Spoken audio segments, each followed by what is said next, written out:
প্রত্যেক মানুষ সাফল্যের শিখরে পৌঁছতে চান, প্রত্যেকেই তার জন্য চেষ্টা করেন, প্রত্যেকেই এটা চান যে নিজের নিজের ক্ষেত্রে আমি সর্বোচ্চ শিখরে পৌঁছব। এবার সবসময় আমাদের প্রতিভা পূর্ণরূপে আমাদের সহায়ক হতে পারে না। কখনো কখনো আমরা সেই কাজ একা করতে পারি না, কখনো কখনো আমাদের সাহায্যের প্রয়োজন পড়ে। আর ঠিক এমন সময় বেশিরভাগ মানুষ ভুল করে ফেলেন। আর ভুল হলো এটাই যে কিছু ব্যক্তি এতটাই তাড়াতাড়ি সাফল্যের শিখরে পৌঁছতে চান যে কারোর হাত ধরে পরবর্তী সিঁড়িতে ওঠার বদলে তিনি কারোর পা ধরে ওপরে যাওয়াটাই শ্রেয় বলে মনে করেন। এবার সাফল্য দুজনেই লাভ করেন, কিন্তু কাহিনীর এখানে সূত্রপাত ঘটে। যে ব্যক্তি কারোর হাত ধরে ওপরে পৌঁছন সে অন্যের জন্য নিজের হাতটা বাড়িয়ে দেন, তাকে সাহায্য করেন, তাকে প্রেরণা প্রদান করেন। নতুন সম্পর্ক তৈরি হয়, বন্ধুত্বের বৃদ্ধি ঘটে এবং এই শ্রেষ্ঠ সম্পর্কগুলির সাথে উনি শ্রেষ্ঠ জীবন যাপন করেন। অন্যদিকে সেই ব্যক্তি যে কারোর পা ধরে সাফল্য অর্জন করেছিলেন সেই ব্যক্তি শুধু একজন দাস হয়ে থেকে যান, শুধু তাকে দেওয়া সমস্ত আদেশ পালন করেন তিনি।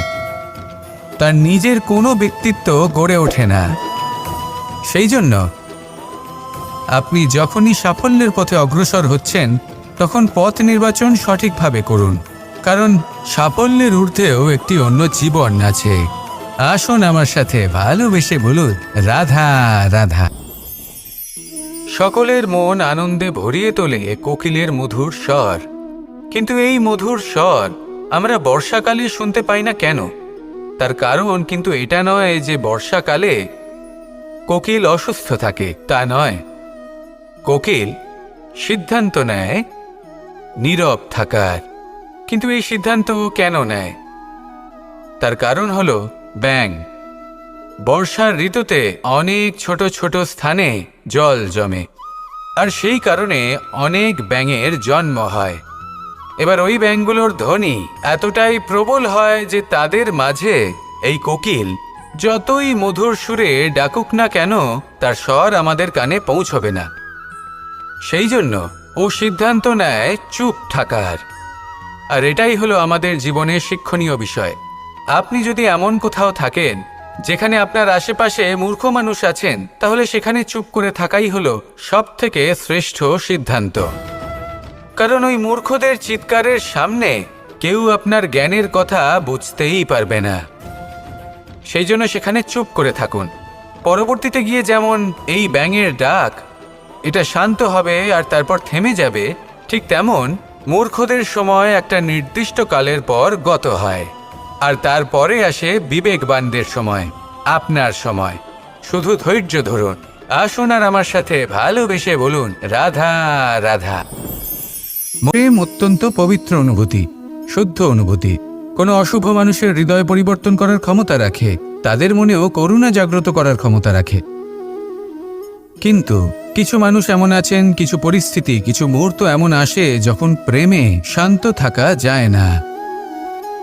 ভালোবেসে কিছু বোঝানোর জন্য আমি যুদ্ধ থেকে পালিয়েছিলাম। আমাকে যুদ্ধবিমুখ বলা হয়েছিল, কিন্তু তখনও যখন জরাসন্ধ বুঝতে পারল না, তখন ওকে দুটুকরো করে সমাপ্ত করতে হলো। প্রেমপূর্বক মৈত্রীর প্রস্তাব নিয়ে আমি হস্তিনাপুরে গিয়েছিলাম, কিন্তু যখন দুর্যোধনের অশুভ বুদ্ধি এটা বুঝতে পারল না, তখন আমাকে মহাভারত রচনা করতে হলো।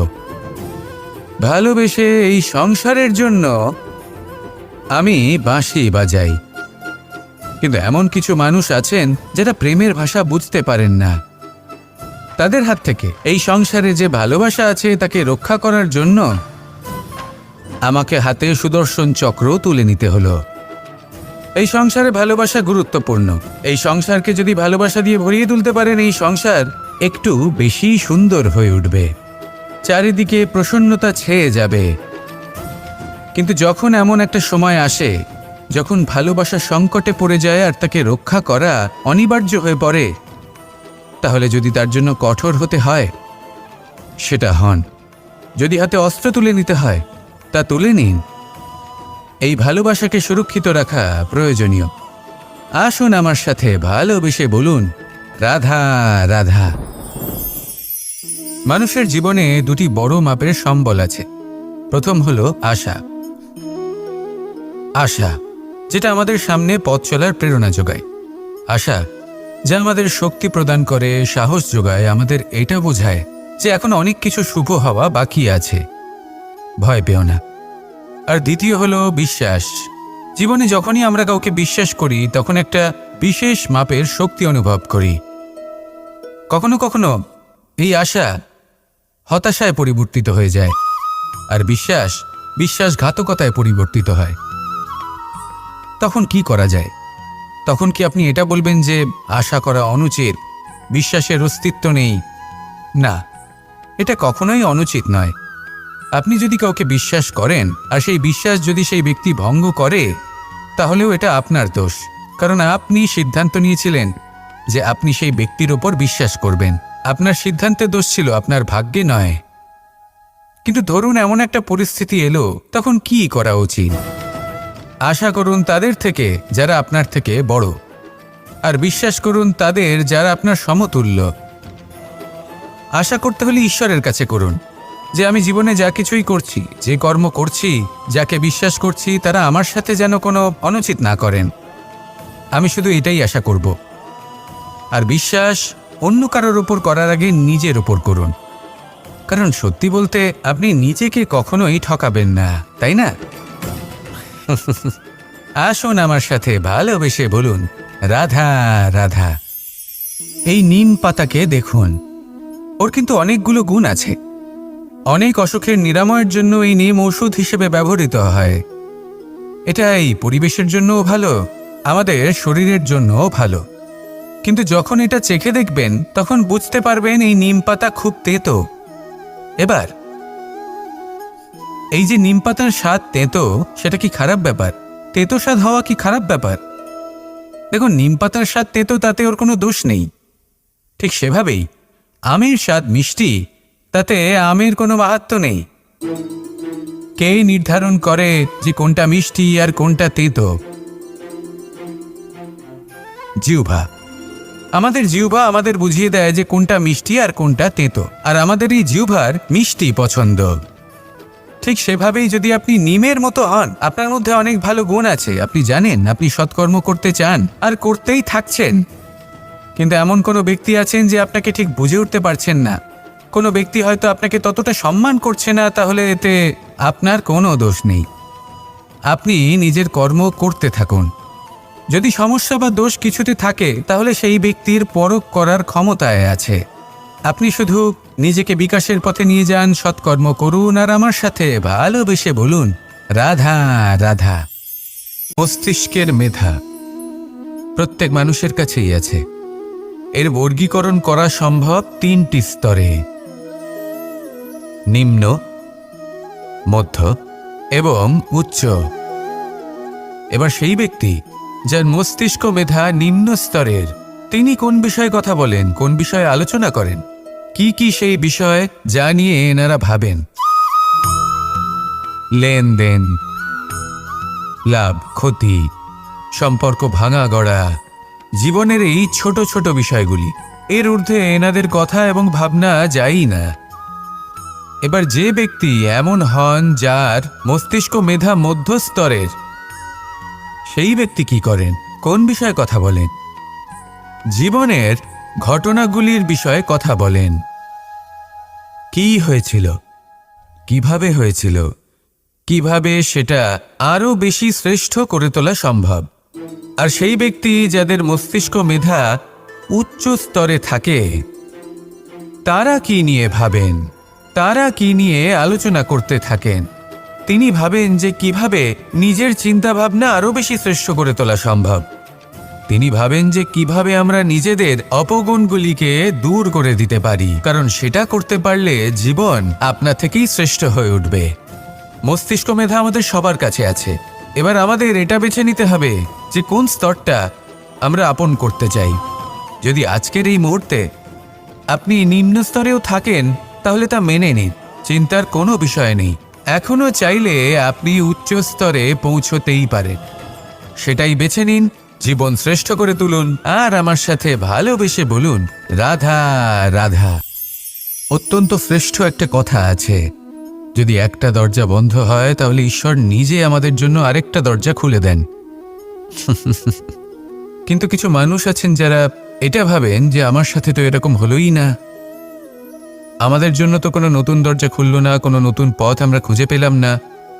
সেই বিষয়ে আমরা চিন্তা করি, দুঃখ পাই যে এরকম কেন হলো। কখনো কখনো নতুন দরজা উন্মুক্ত হয়, কিন্তু পুরনো যে বন্ধ দরজা আছে তার সামনেই আমরা দুঃখী হয়ে বসে থাকি, আর এমন ভাবে বসে থাকি যে নতুন দরজার দিকে আমাদের চোখই যায় না। কখনো কখনো ঈশ্বর জেনে শুনেই আমাদের জন্য নতুন দরজা, নতুন পথ উন্মুক্ত করেন না, কারণ তিনি চান যে আমরা যেন পরিশ্রম করি, কর্ম করি, নিজেকে আরও বেশি শ্রেষ্ঠ করে তুলি, সক্ষম হই, আর নিজের পথ আমরা নিজেই খুঁজে নিই।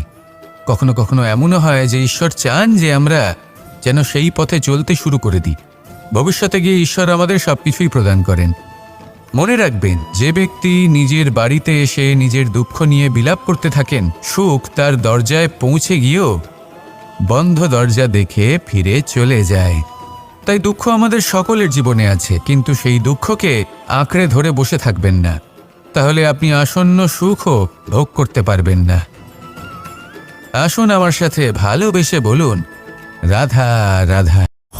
জীবনে এমন কিছু কাজ রয়েছে যা আমাদের কখনোই করা উচিত নয়, যেমন আশা করা। যদি আপনি আশা করেন আর আপনার আশা পূর্ণ না হয়, আপনি খুবই কষ্ট পাবেন। এবার আপনি যদি প্রতীক্ষা করেন, করতেই থাকেন, আর সেই ব্যক্তি যদি না আসে তাহলেও খুব কষ্ট পাবেন। আর হলো তুলনা। আপনি যদি তুলনা করতে যান তাহলে এটাই ভাববেন যে হয় আমি বা অন্য কোনো ব্যক্তি, এই দুজনের মধ্যে কোনো এক ব্যক্তি নিকৃষ্ট, আর এই ভাবনাটাই হলো অনুচিত।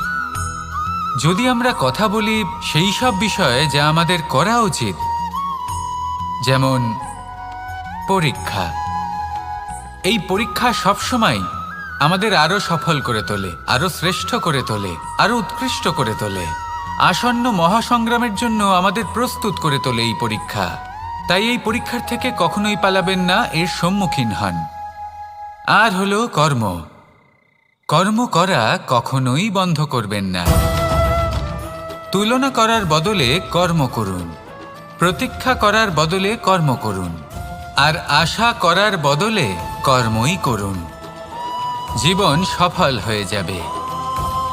দেখুন, সবার শেষে সত্যি বলতে এই কর্ম আর এই পরীক্ষা, এই দুই আমাদের জীবনকে সুখী করে তুলতে পারে। আসুন আর আমার সাথে ভালোবেসে বলুন, রাধা রাধা। মানুষ তার জীবনে শিক্ষা এবং প্রেম, এই দুই লাভ করে তার মাতা, পিতা এবং গুরুর কাছ থেকে। কিন্তু মানুষ সবথেকে বেশি ভালোবাসে নিজের মাতাকে, কারণ মাতা খুব নির্মল চিত্তে ভালোবাসে, শান্ত মনে আমাদের অন্তরে শক্তির সঞ্চার করে থাকেন, আমাদের উৎসাহ দেন, বলশালী করে তোলেন। ব্যাপারটা কিন্তু এমন নয় যে আমরা নিজেদের বাবা বা গুরুকে ভালোবাসি না, তাদেরকেও আমরা অত্যন্ত ভালোবাসি, শুধু ওনাদের কঠোর ব্যবহার দেখলে আমরা একটু ভয় পেয়ে যাই। এবার ওনাদের এই কঠোর ব্যবহার আমাদের ভালো না লাগলেও অত্যন্ত আবশ্যক, কারণ মাতার থেকে আমরা যে শক্তি লাভ করি তা যেন নিয়ন্ত্রণ হারিয়ে বিধ্বংসী না হয়ে ওঠে, আমরা যেন কোনো কুপথে না চলে যাই, আমরা কখনো যেন দোষ না করে ফেলি। শুধু সেই জন্য পিতা এবং গুরু একটু কঠোর হয়ে ওঠেন, এবং ওনাদের এই কঠোর আচরণ ভবিষ্যতে গিয়ে আমরা অবশ্যই বুঝতে পারি। জীবনে কিছু বছর আমরা এগিয়ে যাই আর তারপর আমরা বুঝতে পারি যে বাবা এবং গুরু আমাদের যথেষ্ট ভালোবাসতেন, কিন্তু ওনাদের ভালোবাসার বহিঃপ্রকাশ আলাদা। প্রয়োজনীয় হলো এটা দেখার, এটা বোঝার যে শুরু থেকে আমাদের প্রতি ওনাদের আচরণ কেমন ছিল। ওনাদের কঠোর হওয়ার পেছনে ওনাদের ভালোবাসাটা বোঝার চেষ্টা করুন, ওনাদের চিন্তাটা বোঝার চেষ্টা করুন, ওনাদের পথপ্রদর্শনের আড়ালে আপনার ভবিষ্যতের জন্য যে পরিকল্পনা ওনারা করেছেন সেটা বোঝার চেষ্টা করুন। তখন আপনারা বুঝতে পারবেন ওনাদের ভালোবাসাকে। আপনার মনের মধ্যে আপনা থেকেই ওনাদের প্রতি সম্মান জেগে উঠবে। নিজের পিতা এবং নিজের গুরু, এই দুজনের প্রতি কৃতজ্ঞতা প্রকাশ করুন আর আমার সাথে ভালোবেসে বলুন, রাধা রাধা। জীবনে গতি অত্যন্ত গুরুত্বপূর্ণ, মতিও হলো গুরুত্বপূর্ণ, এবং তার থেকেও বেশি গুরুত্বপূর্ণ হলো সঙ্গতি। একটা জলের ফোঁটা, তার মধ্যে গতি থাকে। প্রকৃতির মধ্যে তা লাভ করার ইচ্ছে নিহিত থাকে। কিন্তু এই যে সঙ্গতি, তা নির্ধারিত করে যে এই জলের ফোঁটা ঝিনুকের মুখে পড়ে মুক্তোতে পরিণত হবে, নাকি বিষাক্ত সাপের মুখে পড়ে বিষে পরিণত হবে। এবার দেখুন, এই জঞ্জাল স্বর্ণকারের দোকানের সামনেও থাকে এবং জঞ্জাল একজন ব্যবসাদারের দোকানেও থাকে। কিন্তু জঞ্জাল যা স্বর্ণকারের দোকানে থাকে তা ব্যবসাদারের দোকানের জঞ্জালের থেকে অনেক বেশি মূল্যবান, কারণ তার মধ্যে সোনার কণার সঙ্গতি থাকে। সেই জন্য জীবনে সঙ্গতির উপর বিশেষ গুরুত্ব দেবেন। যেমন সঙ্গতি তেমনই আপনি হবেন। আসুন আমার সাথে ভালোবেসে বলুন, রাধা রাধা। আমি দ্বারকাধীশ এবং আমার সভাতে বিভিন্ন সময় বিভিন্ন ধরনের মানুষ আসেন, নিজেদের দাবি নিয়ে, নিজেদের ইচ্ছে নিয়ে। কখনো কেউ ভোজন চান, আবার কখনো কেউ ওষুধ, কখনো কেউ বস্তু চান, কেউ আবার চান বস্ত্র। কারোর জ্ঞান চাই, কারোর ধন চাই, আবার কারোর বাসস্থান। অনেক সময় আমি এই অনুরোধ, এই ইচ্ছে পূর্ণ করি না। এবার আপনি এটা ভাবতেই পারেন যে কৃষ্ণ তো তাহলে লোভী, ওর কাছে তো সবকিছুই রয়েছে, তারপরেও সে নিজের প্রজার ইচ্ছে পূর্ণ করে না, তাদের সমস্যাগুলি বুঝতে পারে না, তাদের সুখ স্বাচ্ছন্দ্য প্রদান করে না। আসল সত্য হলো এটাই যে কোনো সবল ব্যক্তি, যে কোনো গৃহস্থ ব্যক্তি যে কাজ করতে সক্ষম, তার পরিশ্রম দ্বারাই নিজের প্রয়োজনগুলি এবং ইচ্ছেগুলি পূরণ করা উচিত। এটা অত্যন্ত প্রয়োজনীয়। আর এগুলো তিনি করতে পারেন শিল্প, ব্যবসা, আচরণ অথবা জ্ঞানের ভিত্তিতে। এই পথে চলতে হবে, পরিশ্রম করতে হবে, তবেই সে কিছু অর্জন করতে পারবে। এবার এমন কোনো ব্যক্তি যার এই সব কিছুতে কোনো রুচি নেই, যে কিছুই করতে চায় না, সে কিছুই অর্জন করতে পারবে না। এবার এরকম কোনো ব্যক্তিকে যদি আমি কোনো বস্তু প্রদান করি, তাহলে কি হবে? সে পরাধীন হয়ে যাবে, আর সেটা উচিত হবে না। তাহলে কি করা উচিত? তাকে পথ দেখানো, তাকে বোঝাতে হবে যে কোন পথে চলে তুমি নিজের লক্ষ্য প্রাপ্ত করতে পারবে। শিল্প, জ্ঞান, আচরণ এবং ব্যবসা, এই পথে কিভাবে চলে সেটা শেখাতে হবে। আর আমি সেটাই করি। তার ফলে কি হয়? ব্যক্তি স্বাধীন হয়ে যায়। সংসারে সে যা চাইবে তাই প্রাপ্ত করতে পারবে, কখনো কারোর থেকে কিছু চাইবার প্রয়োজন পড়বেই না। এই কথাটা সবসময় মনে রাখবেন। যখনই দান করবেন তা ভাবনা চিন্তা করে এমনভাবে দান করবেন যাতে সামনের ব্যক্তি স্বাধীন হতে পারেন, পরাধীন নয়। আসুন আমার সাথে ভালোবেসে বলুন, রাধা রাধা। এই সংসারের সব থেকে বড় সত্যি হলো জন্ম এবং মৃত্যু। কিন্তু আরো বড় একটা সত্য আছে, মিত্র এবং শত্রু, যা আমাদের সকলের জীবনে থাকে। মিত্র সে যে আমাদের সঙ্গ দেয় এবং সংসারের সব থেকে উঁচু শিখরে আমাদের নিয়ে যায়, এবং শত্রু সে যে যে কোনো মুহূর্তে যে কোনো শিখর থেকে আমাদের নিচে ফেলে দিতে পারে। এবার বিচিত্র ব্যাপার হলো এটাই যে আমরা নিজেরাই এদের সাথে নিয়ে চলি, নিজেরাই এদের পালন করি। তা কি করে? প্রথমে বুঝুন এই মিত্র এবং শত্রু কারা। আপনার নিজের মন, আর কেউ নয়। এই মনই হলো মিত্র যখন তাতে ভারসাম্য বজায় থাকে, তা নিয়ন্ত্রিত থাকে, তা পবিত্র হয়। কিন্তু যদি এই মন অনিয়ন্ত্রিত হয়ে পড়ে, যদি আপনাকে সে নিয়ন্ত্রণ করতে শুরু করে, তখন সেই আপনার সব থেকে বড় শত্রু হয়। সেই জন্য এই মনের ওপর নিয়ন্ত্রণ রাখতে শিখুন, এতে ভারসাম্য বজায় রাখতে শিখুন। তাহলে আপনি এমন এক বন্ধুকে পাবেন যে আপনাকে এই সংসারের শিখরে পৌঁছে দেবে। আসুন আমার সাথে ভালোবেসে বলুন, রাধা রাধা। ঈশ্বর আসলে কে? সংসারের বেশিরভাগ মানুষের কাছে ঈশ্বর হলেন এই সংসারের রচয়িতা, পালনকর্তা। কারোর কাছে উনি জ্ঞাতা, কারোর কাছে উনি হলেন আস্থার প্রতীক, আবার কারোর জন্য শুধুমাত্র অন্ধ বিশ্বাস। কিন্তু এই ঈশ্বর কি কোনো শরীর, নাকি একটা বোধ, নাকি শুধুই শ্রদ্ধা? ঈশ্বর হলেন তিনি যিনি হলেন আপনার ইষ্ট। সেই জন্যই তো গুরু, মাতা, পিতা এনাদেরও ঈশ্বরই বলা হয়েছে। যাদেরকে আমরা ঈশ্বর বলে মনে করি, যারা আমাদের ইষ্ট, তারা আমাদের একটি পথ দেখান, একটি দিকে চালিত করেন। সেই পথে চলে আপনি শুভ কর্ম করতে পারেন। আর যখন কোনো ব্যক্তি তার ঈশ্বরের আদেশ পালন করেন, তখন সে নিজে থেকেই শুভ পথে অগ্রসর হয়ে যান। বেশ কয়েকজন মানুষ ঈশ্বরের উপর আস্থা রাখেন এবং ভাবেন যে অনুচিত কোনো কাজ করা উচিত নয়, ঈশ্বর দেখছেন। ওনারা ভয় পান যে কোনো অনুচিত কর্ম করলে কে জানে তার পরিণাম কি হবে। এমন অনেক ব্যক্তি রয়েছেন যারা ঈশ্বরকে বিশ্বাস করেন এবং জানেন যে ঈশ্বর তাদেরকে দেখছেন। তাই যে যে শুভ কর্ম ওনারা করেছেন তার ফল তারা অবশ্যই পাবেন। এবার আপনি ভয় পেয়ে ঈশ্বরকে বিশ্বাস করবেন, নাকি বিশ্বাসের দ্বারা ঈশ্বরকে বিশ্বাস করবেন, সেই সিদ্ধান্ত আপনারই। কিন্তু হ্যাঁ, যদি আপনার মনে ঈশ্বরের জন্য কোনো স্থান থাকে, যদি আপনার কোনো ইষ্ট থাকেন, যদি আপনি কাউকে ঈশ্বর মনে করেন, যার প্রত্যেক আদেশ আপনি পালন করে থাকেন, তাহলে বলি ঈশ্বর কখনো আপনাকে অনুচিত পথে চালিত করবেন না। আসুন আমার সাথে ভালোবেসে বলুন, রাধা রাধা। এই সংসারে ভিন্ন ভিন্ন ধরনের গাছ আছে, অসংখ্য ধরনের প্রজাতি আছে। কিছু গাছ পাতা দিয়ে থাকে, কিছু ফুল, কিছু ফল। কেউ ছায়া প্রদান করে, কেউ শীতলতা প্রদান করে, কেউ নিজেকে খুব কষ্ট দিয়ে এই সংসারের বিকাশে সহায়ক হয়ে ওঠে। কিন্তু এই সবার মধ্যে একটা বিষয় কিন্তু সমান। এরা প্রত্যেকেই পাতা ছাড়া, ফুল ছাড়া, ফল ছাড়া জীবিত থাকতেই পারে, কিন্তু কোনো বৃক্ষই শিকড় ছাড়া বেঁচে থাকতেই পারে না। এটাই হলো রাধার। ঠিক সেইভাবেই আমাদের জীবনে শক্তি হোক, ধন হোক বা সাফল্য হোক, আমাদের বা আমাদের পরিবারের প্রসন্নতাই হোক, এই সব কিছুর আধার হলো, সবকিছুর মূল হলো পরিশ্রম।